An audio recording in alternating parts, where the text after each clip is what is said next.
ঘটনা। নিজের ক্ষুধা ভুলে দান একদিন ফাতিমা বিনতে মুহাম্মদ রাদিয়াল্লাহু আনহু ও তার স্বামী আলী ইবনে আবি তালিব রাদিয়াল্লাহু আনহু খুবই কষ্টে ছিলেন।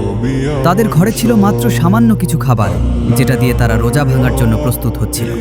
তাদের মুখে নিজের ক্ষুধার চিহ্ন থাকলেও মন ছিল অন্যদের কল্যাণের প্রতি সমর্পিত। ঠিক তখনই দরজায় এলো একজন গরিব মানুষ।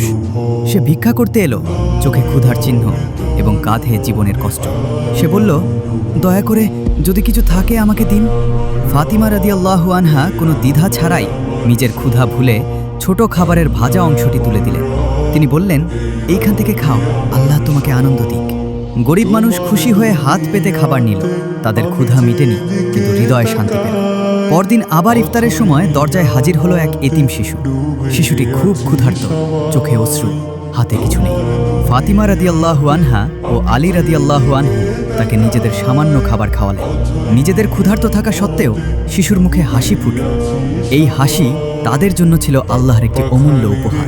তৃতীয় দিন একজন অসহায় মুসাফির এলো, যিনি পথভ্রষ্ট এবং খাবারের তীব্র অভাব অনুভব করছেন।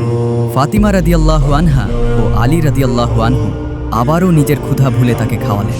টানা 3 দিন তারা নিজেরাই ক্ষুধার্ত থেকেও অন্যদের খাওয়ালেন। নিজেদের স্বার্থকে পিছনে সরিয়ে দিয়ে অন্যদের স্বার্থকে অগ্রাধিকার দিলেন।